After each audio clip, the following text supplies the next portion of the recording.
Hello my dear friends, welcome back to competitive guider channel में आप सभी का स्वागत है।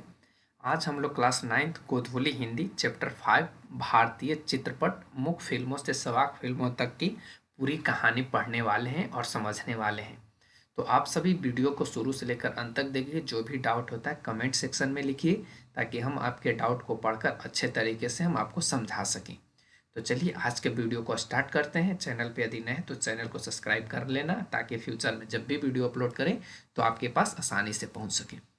तो चलिए हम लोग बात कर लेते हैं इस चैप्टर के बारे में। तो इस चैप्टर का जो नाम है भारतीय चित्रपट मुख्य फिल्मों से सवाक फिल्मों तक। सबसे पहले इनके जो लेखक हैं उनके बारे में हमने चैनल के प्लेलिस्ट पर वीडियो अपलोड किया है, आप वहां से जाके देख सकते हैं। इनके जो लेखक हैं उनका नाम है अमृतलाल नागर। और इनके बारे में हमने पूरा कहानी को बता रखा है। आप लोग चैनल पे जाके देखिए, वहाँ पे आपको मिल जाएगा। और हम लोग यहाँ से कहानी को पढ़ने और समझने वाले हैं। तो देखिए, कहानी में कहा गया है कि 19वीं और 20वीं शताब्दियों में दुनिया को ऐसे ऐसे करिश्मे दिखलाए कि लोग बस दांतों तले उंगली दबा दबा के रह गए। आंखें अचंभे से फट फट रह गई। यहाँ पर ही होना चाहिए फटे फटे रह गई। गपोड़ियों की गपोड़ियों की गप्पों का बाजार ठप पड़ गया, क्योंकि वे लोग जो झूठ बयान करते थे वह देर सवेर साइंस का करिश्मा बनकर सच साबित होता जाता था। कहने का मतलब, जो गप करने वाले लोग होते, गपोड़ी लोग होते, उनके बाजार में अब कोई मार्केट नहीं रहा है, कोई वैल्यू नहीं रहा है, क्योंकि वे लोग ज़्यादातर झूठ बयान करते थे। और आज के डेट में देर है लेकिन सवेर नहीं। और वही साइंस की बात करें, सॉरी, सवेर है देर नहीं। तो यही चीज बात करा गया है, तो इस पे ध्यान रखिएगा। आगे कहा कि गैस की रोशनी, बिजली का चमत्कार, टेलीग्राम, टेलीफोन के जादू, रेल मोटर वगैरह जो पहले किसी ने देखे सुने तक नहीं थे, जिंदगी का असलियत बनकर हमारे सामने आए। कहने का मतलब, अभी से बहुत समय पहले, अगर 1000 200 1000 बरस पहले की बात करें या उससे और पहले की बात करें, तो उस समय गैस की रोशनी नहीं मिलती थी। बिजली का जो चमत्कार आज देखने को मिल रहा है वह नहीं मिलते थे। जो आज हम लोग इलेक्ट्रॉनिक चीज से पढ़ रहे हैं, ये नहीं, ऑनलाइन की जो व्यवस्था आज हो रही है, ये पहले की व्यवस्था नहीं थी। तो यही चीज हम आज लोग विज्ञान के युग में ये सभी चीज को देख रहे हैं। यह सभी करिश्मा बनकर हम लोगों के सामने सच साबित हो रहा है। आगे बढ़िए तो कहता है कि सिनेमा का आविष्कार भी 19वीं सदी के बीतते न बीतते जादू बनकर रह गया था हम लोगों के सामने।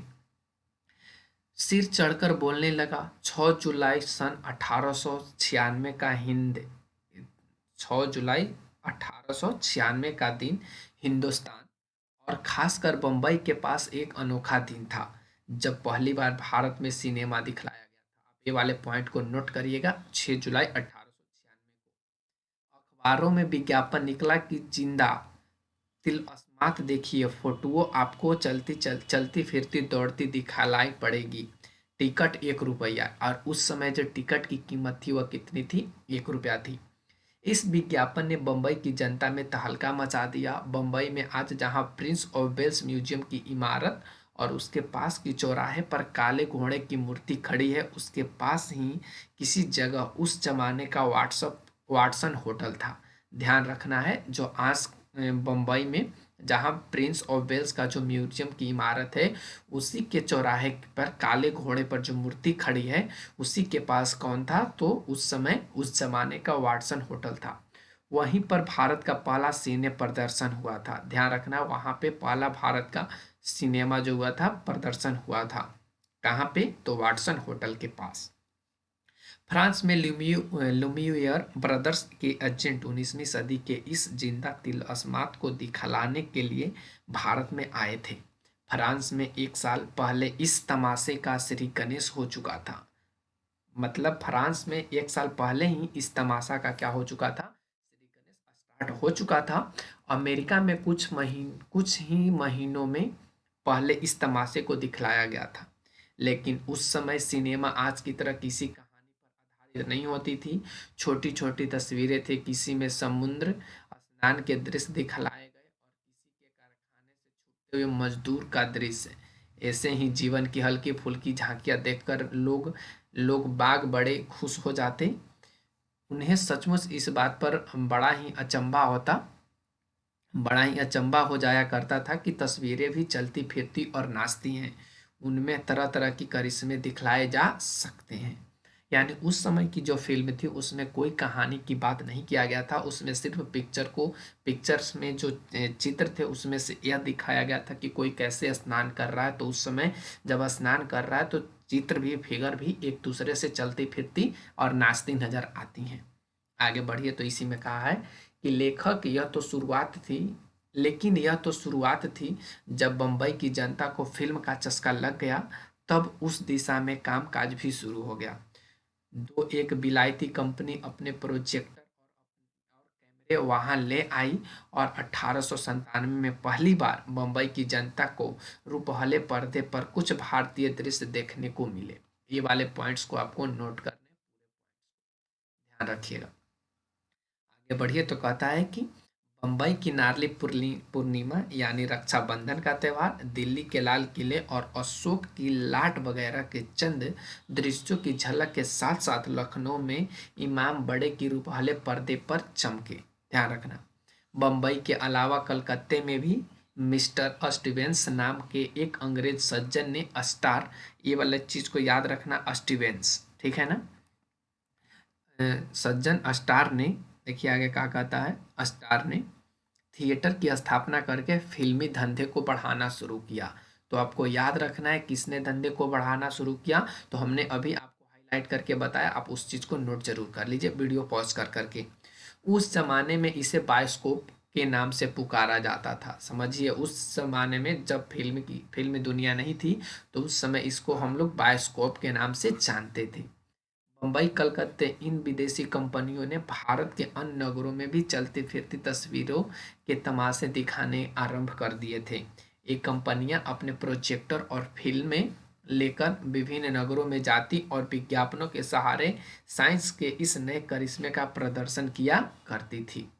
आगे बढ़ें तो भारत में इस नए काम को शुरू करने वाले पहले व्यक्ति एक सावे दादा थे। ये चीज़ों को आपको याद रखना है, ये पूरे चीज को आपको याद रखना है सावे दादा के बारे में। आगे बढ़िए तो कहता है कि दुर्भाग्यवश उनका असली नाम मैं भूल गया हूँ, ये लेखक बोलते हैं। मैं सन 1941 में जब स्वर्गीय मास्टर विनायक जी की एक फिल्म संगम लिखने के लिए कोल्हापुर गया था तब शालिनी स्टूडियोज में उनका दर्शन प्राप्त करने का सौभाग्य मुझे मिला था। मझोले कद के गोरे चिट्टे दुबले पतली काया वाले सादे सावे दादा को देखकर कोई यह कल्पना भी नहीं कर सकता था कि ये अपने जमाने के बहुत बड़े कैमरामैन और भारतीय फिल्म व्यवसाय के आदि पुरुष हैं। ध्यान रखना है, आदि पुरुष हैं। आगे बढ़ें तो कहता है कि मुझे तो अब याद नहीं कि सावे दादा कोल्हापुर ही के निवासी थे या बम्बई पुणे के पास बम्बैया मार्का हिंदी में वे मजे से बोल लेते थे। उन्होंने ल्यूमियर ब्रदर्स के प्रोजेक्ट फोटो डेवलप करने की मशीन खरीदकर भारत में इस धंधे का एक तरह का राष्ट्रीयकरण कर लिया था। जहां तक मेरी जानकारी है सावे दादा इंग्लैंड जाकर एक कैमरा भी लाए थे और शायद इंग्लैंड और फ्रांस के सिनेमोटोग्राफी कला विशेषज्ञों से भेंट करके उन्होंने भारत में इस उद्योग को स्थापित करने के लिए महत्वपूर्ण जानकारियां भी प्राप्त की थी। सालिनी सिनेटोन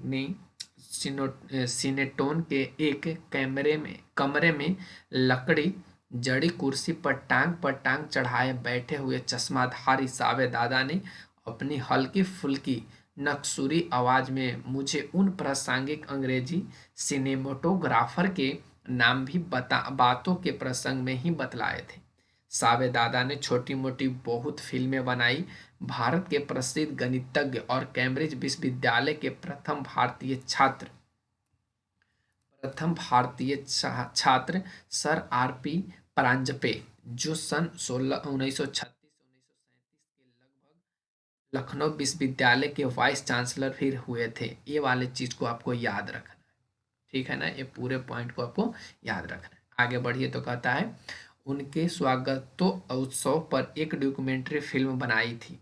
इसी तरह लोकमान्य तिलक, गोखले आदि के देश के मान्य नेताओं पर भी फिल्में बनाई थी। मुझे यह भी याद पड़ता है कि भारतीय फिल्म उद्योग के जनक माने जाने वाले दादा साहब फाल्के द्वारा बनाई गई फीचर फिल्म हरिश्चंद्र से पहले भी एक फीचर फिल्म बनी थी, याद रखना है। हरिश्चंद्र से पहले भी एक फिल्म बनी थी, उसका नाम शायद भक्त पुंडलिक था, याद रखना है, भक्त पुंडलिक था। दुर्भाग्यवश मैं उसके निर्माता का नाम भूल चुका हूँ। इसका नाम था दादा साहेब तोरने संपादक, याद रखना, इनका नाम था दादा साहब तोरने संपादक। हो सकता है वह फिल्म दादा साहब फाल्के ने ही बनाई हो। जो भी हो, इतिहास ने दादा साहब फाल्के को ही भारतीय फिल्म उद्योग का जनक माना, साबे दादा को नहीं। याद रखिएगा ये वाले पॉइंट्स को। इसका कारण शायद यह भी हो सकता है कि दादा साहब फाल्के ने केवल एक ही नहीं वरन कई फीचर फिल्म एक के बाद एक बनाई और इस प्रकार उन्होंने इस उद्योग की नींव जमाई। सावे दादा ने छोटी मोटी डॉक्यूमेंट्री फिल्में तो बहुत बनाई और समय को देखते हुए पैसा भी अच्छा ही कमाया, और यदि पहली फीचर फिल्म भक्त पुंडलिक उन्हीं की बनाई सिद्ध हो तो भी उनकी अपेक्षा दादा साहब फाल्के को नहीं, दादा साहब फाल्के को ही भारतीय फिल्मों के जनक जानना मेरी समझ में उचित है। भारत सरकार ने भी फिल्म के सर्वोच्च पुरस्कार को दादा साहब फाल्के पुरस्कार कह के ही इतिहास की वंदना की है।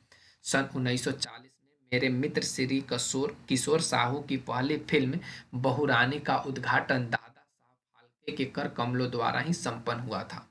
बहुरानी के अर्थपति मेरे दूसरे मित्र स्वर्गीय द्वारकादास डागा थे। बड़े पढ़े लिखे सुरुचिपूर्ण साहित्यक व्यक्ति थे। उन्हीं के कारण बहुरानी के निर्माण काल में फिल्मी दुनिया से मेरा संबंध जुड़ा। दादा साहब फाल्के से मुझे 2-3 बार भेंट करने की सुअवसर प्राप्त हुए थे। बड़े दबंग जोश में आकर बड़े झपाटे से बोलने लगते थे। वे स्वयं को बात बात में महत्व देने से तो न चूकते थे, परंतु उनमें अच्छाई यह थी कि वे नई पीढ़ी के महत्व को एकदम नकारते न थे। मुझे अच्छी तरह याद है कि मेरे सामने उन्होंने श्री शांताराम और श्री देवकी बोस की प्रशंसा की थी। मुख्य चित्रपटों के सुख्यात डायरेक्टर आनंद प्रसाद, देखिए यहाँ से, आनंद प्रसाद कपूर, जाल मर्चेंट आदि आदि बड़े नामी स्टारों को रजत पट पर लाने वाले बनारस के स्वर्गीय भगवती प्रसाद मिश्र की प्रशंसा भी मैंने उनकी मुख से सुनी थी। दादा साहब फाल्के अपनी फिल्मों के निर्माता, निर्देशक, लेखक, कैमरामैन, प्रोसेसिंग डेवलपिंग करने वाले, प्रचारक, वितरक, सब कुछ एक साथ ही थे। मुझे फिल्म व्यवसाय में रहते हुए भी उनकी सन 1913, ध्यान रखना, 1913 में बनाई हुई राजा हरिश्चंद्र फिल्म देखने का अवसर भी प्राप्त हुआ था। उसमें स्त्रियों का पाठ भी पुरुषों ने ही किया था। श्री फिरोज रंगूनवाला ने अपनी पुस्तक में लिखा है कि दादा साहब फाल्के ने पहले तो वेश्या वर्ग की कुछ स्त्रियों को अपनी फिल्म में काम करने के लिए राजी कर लिया था, लेकिन बाद में कैमरा के सामने आने पर वे शर्मा गई। कुछ एक को तो उनके संरक्षक दलाल भी भगाकर ले गए और इस प्रकार राजा हरिश्चंद्र की रानी मास्टर सांडुके, याद रखिएगा, मास्टर सांडुको को ही बनना पड़ा। याद रखना है आपको, ये ऑब्जेक्टिव क्वेश्चन बन सकता है। खैर, राजा हरिश्चंद्र के 3 ही महीने बाद उन्होंने मोहिनी भस्मासुर नामक दूसरा चित्र दिया। उसका तीसरा चित्र लंका दहन भारत की पहली बॉक्स ऑफिस हिट कही जा सकती है, अपने जमाने में खूब चली थी। आगे बढ़िए तो कहता है कि बम्बई की तरह ही कलकत्ता में एक पारसी व्यवसायी जे एफ, देखिए यहाँ से, जे एफ मादन, जिन्होंने मादन थिएटर नामक सुप्रसिद्ध संस्था की स्थापना भी की थी। सन 1917 में एल्फिस्टन बायोस्कोप कंपनी नामक फिल्म संस्था चलाई और दादा साहब फाल्के की तरह ही वे फीचर फिल्म बनाने लगे। इस तरह सन 1913 में, ध्यान रखिएगा आप सभी, पढ़ते हैं तो देखिए इसी में कहा है कि इस तरह सन 1913 में, 13 से सन 1920 तक फिल्मों में क्रमशः पौराणिक कथानक ही अधिकतर हमारे सामने पेश हुए। तीसरे दशक की सबसे महान फिल्मी हस्ती बाबूराव पेंटर थे। याद रखना है, बाबूराव पेंटर थे। सांवला रंग, दुबला पतला शरीर, आंखों पर चश्मा, लंबी दाढ़ी युक्त श्री बाबूराव पेंटर का व्यक्तित्व बहुत ही सौम्य और शालीन था। आज के सुप्रसिद्ध निर्माता निर्देशक श्री वही शांताराम, स्वर्गीय पेढ़ाकर, भालाजी पेढ़ाकर तथा स्वर्गीय मास्टर विनायक आदि अनेक जानी मानी फिल्मी हस्तियों के वे गुरु थे। कौन? तो बाबू पेंटर। याद रखना है, बाबूराव पेंटर। आगे पढ़िए तो कहता है, उन्होंने काफी कम फिल्में बनाई। उनकी एक मराठी फिल्म सावकार, याद रखिएगा, सावकार पास, जो साहूकार के फंदा, मैंने भी देखी थी। वह अपने जमाने की सबसे बड़ी ही प्रसिद्ध फीचर फिल्म थी। आगे बढ़िए तो कहता है, ये सभी आपको ऑब्जेक्टिव क्वेश्चंस में काम करेंगे। क्वेश्चन लिया जाएगा, हम यहाँ पे कराएंगे, आप लोग देखते रहिएगा। कहता है कि इसी दशक के लगभग अंतिम काल में कई नामी फिल्म स्टार हुए, जिनमें जिल्लो, जुबैदा, मास्टर विठल, ई बिली मोरिया, डी बिलो मारिया, गौहर, सुलोचना, माधुरी, जाल मर्चेंट, अमरलीन, पृथ्वीराज कपूर आदि स्टारों का जमाना यही था। और इसी के दशक के अंत में सन 1930 के आसपास बम्बई की इंपीरियल फिल्म कंपनी ने भारत की 100% नाचती गाती बोलती फिल्म आलम आरा, याद रखिएगा, आलम आरा का निर्माण किया था। मादन की बोलती फिल्म शेरी फरहाद भी इसी समय के आसपास आई। फिल्मी दुनिया में नया युग आ गया। तो इस तरीके से हम लोगों ने यहाँ पे देखा इस पूरे कहानी का निचोड़। अब देखिए प्यारे बच्चों, इसका ऑब्जेक्टिव और सब्जेक्टिव क्वेश्चंस आपको सभी कराया जाएगा। जैसे यहाँ पे पूछ लिया गया है, 19वीं और 20वीं सदी में दुनिया को कई करिश्मे दिखाए, लेखक ने किस करिश्मे का वर्णन विस्तार से किया है? तो आपने अभी पढ़ा था कि इसमें जो इन्होंने किया है लेखक ने, वो फिल्मी दुनिया को लेकर किया है। तो आप इस सभी का उत्तर कमेंट सेक्शन में दीजिए, और नहीं तो हम यहाँ पे आपको इसका सीरीज चलाएंगे। तो आप लोग चैनल पे बने रहिए और वीडियो को जरूर देखिए और चैनल को सब्सक्राइब कर लिए, ताकि आपके पास इसका नोटिफिकेशन देखिए। इसमें 16 कुल क्वेश्चन है, 16 क्वेश्चन है, 16 क्वेश्चन का आपको आंसर मिलेगा। और इसमें से कुछ आपको भाषा की बात को भी यहाँ पे कराया जाएगा। जैसे यहाँ पे पूछा गया है कि निम्नलिखित मुहावरों का अर्थ लिखिए। दांतों तले उंगली दबाना क्या होता है? श्री गणेश होना क्या होता है? ये सभी चीज को हम यहाँ पे डिफाइन करने वाले हैं। फिर अगला है कि निम्नलिखित शब्दों का संधि विच्छेद करें। संगम का, विश्वविद्यालय। तो ये सभी चीज यहाँ पे आपको मिल जाएंगे। तो आज के लिए बस इतना ही, फिर मिलते हैं अगले वीडियो में अगले पॉइंट्स के साथ। Thanks for watching, take care, bye bye. Channel पे बने रहिए।